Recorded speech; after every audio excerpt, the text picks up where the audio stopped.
Break के बाद आपका स्वागत है और अब हमारे साथ जुड़े हैं बेहद खास मेहमान। आप इनको शायर भी कह सकते हैं, राजनेता भी कह सकते हैं, गरीबों के दर्द को मंच पर रखने वाले भी कह सकते हैं और कांग्रेस में अल्पसंख्यक प्रकोष्ठ के राष्ट्रीय अध्यक्ष भी कह सकते हैं। नाम है इमरान प्रतापगढ़ी जी। इमरान जी, सबसे पहले फर्स्ट इंडिया के स्टूडियो में आने के लिए आपका स्वागत है। बहुत शुक्रिया। राजस्थान कैसा लगा सर? कल ख्वाजा के दर पर सजदा किया और आज मुख्यमंत्री आवास। देखिए, राजस्थान का स्वागत, राजस्थान की संस्कृति, यहाँ की परंपरा पूरी दुनिया में बहुत मशहूर है और कल मैंने उसे अपनी आंखों से सड़कों पर देखा। जो मोहब्बत राजस्थान ने दी है वो मेरे लिए यादगार है और ख्वाजा के दरबार से लेकर के आज मुख्यमंत्री के दरबार तक सब कुछ बहुत अच्छा रहा है। जी सर, आगे सवाल करूं लेकिन एक लाइन है, मैं शायर तो नहीं, आप तो यकीनन शायर हैं। किसी शायरी के साथ शुरुआत करना चाहेंगे? देखिए, मैंने शायरी जब की तो मंचों पर भी मैंने लबो रुखसार की शायरी नहीं की बल्कि सामाजिक मुद्दों की शायरी की। मैंने हमेशा से जो समाज के वो मुद्दे जो हाशिए पर थे उन्हें उठाया। तो एक तरह से मैं ये कह सकता हूँ कि मैं सामाजिक मुद्दों पे लड़ता रहा हूँ। शायरी अभी बीच में हम लोग बात करेंगे शायरी पर। ठीक है, तो शुरुआत से ही शुरू करते हैं सर। ऐसा कहा जाता है कि परिवार खुश नहीं था जब गांव के अंदर जाके मंच पर जाकर शायरी करते थे और फिर धीरे धीरे तो आप यश पा गए, यश भारती कहलाए। तो फिर ये सफर कैसा रहा? देखिए, यकीनन मेरे लिए बहुत ज़ीरो से शुरू करके एक ऐसे पृष्ठभूमि से, गांव से निकल करके आना जहां परिवार यकीनन शायरी और कवि सम्मेलन पढ़ना, मुशायरे पढ़ना, इन सबको ये सोचता था कि बच्चा जो है वो गलत दिशा में जा रहा है। तो पिताजी चाहते थे कि मैं डॉक्टर बनूँ, वो खुद डॉक्टर हैं, तो MBBS बनाना चाहते थे, लेकिन कुदरत मुझे कुछ और बनाना चाहती थी। तो वो एक सफ़र मेरे लिए बहुत शानदार है, बहुत रोमांचक सफ़र जिसे मैं कह सकता हूँ, बहुत ज़ीरो से शुरू करके। और फिर धीरे धीरे खुदा ने लोकप्रिय किया तो मैंने सियासत में आने का फैसला किया राहुल जी से मुलाकात के बाद 2017 में। तो ये सारा सफ़र मेरे लिए बहुत अच्छा है और इसे मैं कभी किताबों में दर्ज करूँगा। अच्छा, लेकिन ये इत्तेफाक कहें कि सपा आपको यश भारती देती है, आप कांग्रेस में आ जाते हैं? सपा ने नहीं बल्कि उत्तर प्रदेश की सरकार ने मुझे यश भारती दिया। ये अलग बात है कि सपा की सरकार थी उस समय। यश भारती उत्तर प्रदेश का सर्वोच्च पुरस्कार है राज्य का और मैं हकदार था, इसलिए सपा ने दिया, इसलिए सरकार ने दिया। लेकिन मैं जिन मुद्दों पे लड़ाई लड़ रहा था वो मुद्दे राष्ट्रीय थे और किसी क्षेत्रीय दल में जाकर के मैं उन मुद्दों का हल नहीं तलाश सकता था। तो मेरी जब राहुल जी से बातचीत हुई तो मुझे लगा कि मेरी पहचान राष्ट्रीय है, तो मैं किसी क्षेत्रीय दल में नहीं जाऊंगा और मैंने कांग्रेस में आने का फैसला किया। आपने कहा कि पिता आपको डॉक्टर बनाना चाहते थे, कुदरत ने आपको शायर बना दिया, तो क्या आप शायर के कुदरत के खिलाफ जाकर राजनेता बन गए? नहीं, मेरा ख्याल है कि मैं शायरी में भी हल तलाश रहा था, मुद्दे तलाश रहा था, तो उनके हल निकालने के लिए आया हूं और कुदरत ने ही ये रास्ता दिखाया है, जरिया बने, मेरी शायरी जरिया बनी इस चीज के लिए। तो मुझे लग रहा है कि जो एक प्रक्रिया चल रही है मैं उसी प्रक्रिया में आगे बढ़ रहा हूं और मैंने कोई प्लान नहीं बनाया जिंदगी में कि मैं ये करूंगा और ये करने के बाद ये करूंगा, बल्कि जहां जिस दिशा में प्रकृति ले जा रही है मैं अब चल रहा हूं। तो मैं इसे बहुत शाश्वत सफर मानता हूं अपना। जी ठीक है सर, क्योंकि कांग्रेस के लिए एक चीज कही जाती है कि वो मुस्लिम समुदाय को कंधा मानती है, वो कंधा जिसके जरिए सत्ता तक पहुंचा जा सके। अब चूंकि आप तो राष्ट्रीय अध्यक्ष बन गए, अल्पसंख्यक प्रकोष्ठ की जिम्मेदारी संभाल रहे हैं, आपको महसूस होता है कि आप उस कंधे की तरह इस्तेमाल हो रहे हैं या कांग्रेस में कंधे से कंधा मिलाकर आगे बढ़ रहे हैं? देखिए, अकलियत का मतलब सिर्फ मुसलमान नहीं होता। मुझे माइनॉरिटी डिपार्टमेंट की जिम्मेदारी मिली है जिसमें मुसलमान भी हैं, सिख भी हैं, क्रिश्चियन भी हैं, पारसी भी हैं, जैन भी हैं, बौद्ध भी हैं। तो सिर्फ मुसलमान न समझा जाए उसे। तो ऐसे में कांग्रेस पार्टी ने का एक फोरम है ये और उस फोरम का मुझे चीफ बनाया गया है, तो मैं उसमें सबको प्रतिनिधित्व दे रहा हूं, पहली चीज। दूसरी बात ये कि हमारे कंधे मजबूत हैं, देश को जब भी जरूरत रही है हमने जमहूरियत का बोझ भी ढोया है और सेकुलरिज्म को भी अपने मजबूत कांधों से ताकत दी है। तो हम ये इल्जाम लगाना कि कांग्रेस हमारे कंधों का इस्तेमाल कर रही है, मुझे नहीं लग रहा है। इस देश में लोकतंत्र सारे कंधों से मिल करके आगे बढ़ता है, कंधों से होता हुआ आगे बढ़ता है। तो कांग्रेस ने जिम्मेदारी दी है और मैं उस जिम्मेदारी को सही से निभा रहा हूं, इसमें इस्तेमाल करने जैसा कुछ नहीं। अब आप तो प्रकोष्ठ के अध्यक्ष बन गए, लेकिन समस्या कांग्रेस के अध्यक्ष को लेकर ये वो मुद्दा उलझा ही रहता है। तो आपकी तरफ से कोई सजेशन दिया जाता है कि किसको जिम्मेदारी दीजिए? आप यूपी से आते हैं, प्रियंका गांधी काफी एक्टिव हैं। देखिए, प्रियंका जी हमारे उत्तर प्रदेश में प्रतिनिधित्व कर रही हैं, वो प्रभारी हैं वहां की और उनकी क़यादत में, उनकी रहनुमाई में हम लगातार वहां काम कर रहे हैं। संगठन पे बहुत काम हुआ है और आने वाले 22 के चुनाव में आपको उसका असर भी देखने को मिलेगा। दूसरी बात यह कि राष्ट्रीय स्तर पर राहुल जी लगातार अपनी जिम्मेदारी निभा रहे हैं और पूरा कांग्रेस परिवार उनके पीछे एकजुट है। तो ये कोई समस्या है नहीं। दरअसल ये एक नैरेटिव बनाया जाता है भारतीय जनता पार्टी के द्वारा कि कांग्रेस पार्टी में एकजुटता नहीं है, कांग्रेस पार्टी में नेतृत्व किसी एक व्यक्ति के पास नहीं है। कांग्रेस का नेतृत्व बहुत सही है। सोनिया जी, लेकिन वही नेतृत्व तो कहता है कि गैर गांधी अध्यक्ष होना चाहिए। नहीं, ये तो इसकी तो सराहना होनी चाहिए। अगर राहुल जी ये कहते हैं कि गैर गांधी अध्यक्ष होना चाहिए, तो आप अंदाजा लगाइए कि जो भाजपा का इल्जाम है वो इल्जाम अपने आप एक झटके में धराशायी हो जाता है। राहुल जी लोकतांत्रिक तरीके से बातों को आगे बढ़ाने के लिए कहते हैं। जी अच्छा, आप शायर हैं, शब्दों को पकड़ते हैं। यूपी के आम आपको कैसे लगते हैं? क्योंकि आपके अध्यक्ष या फिर कहीं की जो अघोषित अध्यक्ष राहुल गांधी जी हैं, उनको यूपी के आम पसंद नहीं है। दरअसल भारतीय जनता पार्टी ने एक ऐसे शब्द को पकड़ा कि यूपी के आम पसंद नहीं है।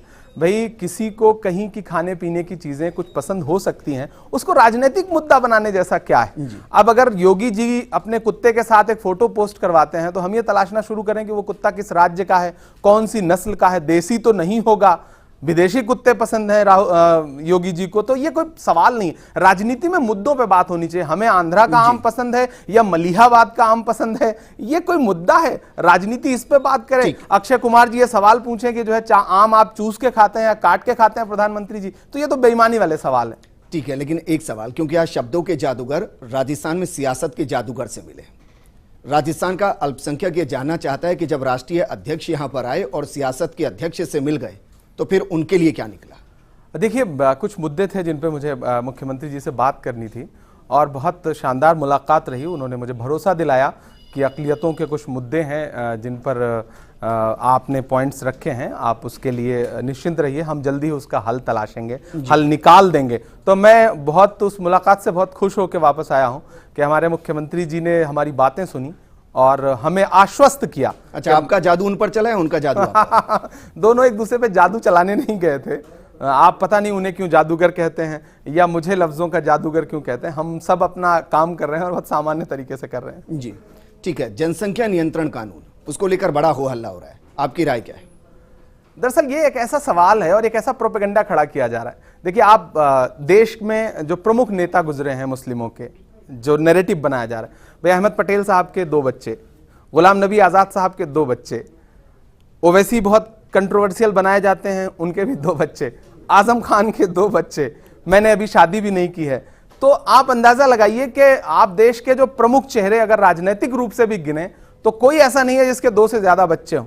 लेकिन जो कानून लेकर के आ रहे हैं, रवि किशन जी जिन्होंने संसद में इस कानून को पेश किया, उनके 4 बच्चे हैं। उत्तर प्रदेश के वो मंत्री जिन्होंने इस का प्रयोजन ला करके, इस पे प्रपोजल ला के रखा, उनके 8 बच्चे हैं। नहीं, लेकिन इसका मतलब ये हो गया ना, वो समझते हैं सर कि ज्यादा बच्चे दिक्कत कर सकते हैं। तो ये अगर वो ये समझते हैं कि ज्यादा बच्चे दिक्कत कर सकते हैं तो सबसे पहले अपने परिवारों से शुरुआत करें इस बात जी। अच्छा, आप इमरान हैं, सलमान नहीं है, तो शादी तो करेंगे? हाँ बिल्कुल करेंगे, क्यों नहीं करेंगे। ठीक है सर, इसके अलावा कुछ महत्वपूर्ण सवाल, क्योंकि आप एक जिम्मेदारी संभाल रहे हैं, आपने कौन कौन सी समस्याएं अभी तक ग्रास रूट पर देखी और उनको बदलने के लिए क्या कुछ किया है? देखिए, माइनॉरिटी डिपार्टमेंट की जिम्मेदारी संभालने के बाद जो मुझे एक चीज समझ में आई वो ये आई कि कहीं ना कहीं एक कम्युनिकेशन गैप रहा है अक़लियतों के बीच में और पार्टी के बीच में।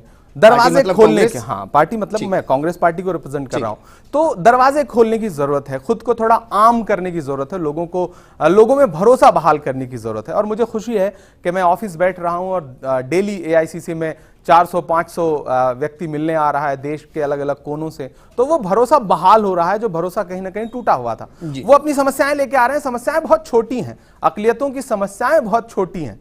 उन समस्याओं में आप मोहब्बत से, प्यार से बात करके उनके हल तलाशने का वादा कर लेते हैं, उतने से बहुत वो आश्वस्त होकर लौट रहे हैं।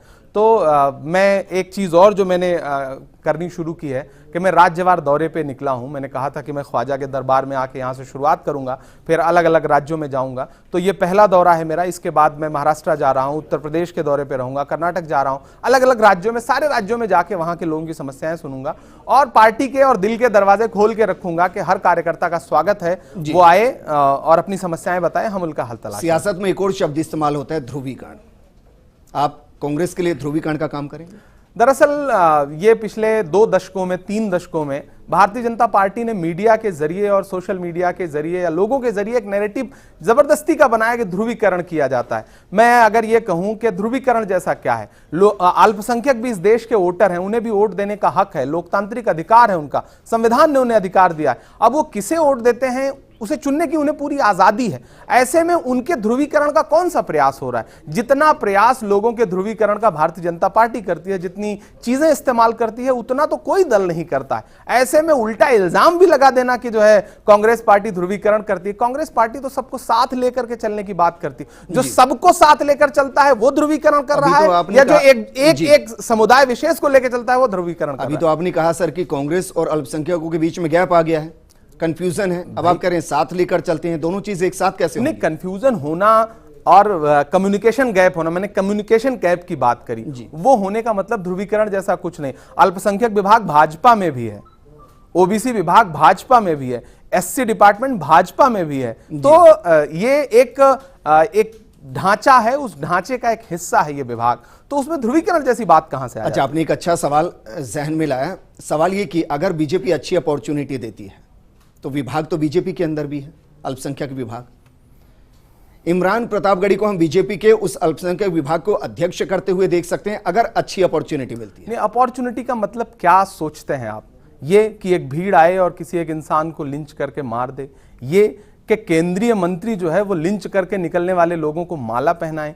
क्या अपॉर्चुनिटी ये है कि भारतीय जनता पार्टी से जुड़े हुए लोग मंचों पर खड़े होकर के गोली मारो सालों को इस तरह का नारा लगाएं? किसके लिए नारा लगा रहे हैं? ये क्या ये अपॉर्चुनिटी ऐसे दी जाती है? अगर आप सबका साथ, सबका विकास, सबका विश्वास जैसी बात करते हैं, प्रधानमंत्री तो ये भी प्रधानमंत्री के लिए खुला छोड़ दीजिए, फिर देखिए क्या होता है। मैं उस बयान तो दोनों तरफ, मैं उस तरह के भी बयान की निंदा करता हूं। जो भी एक्सट्रीम पर जाकर इस देश में बात करता है, वो चाहे इस पाले का हो या उस पाले का हो, वो गलत है, वो संविधान के खिलाफ है।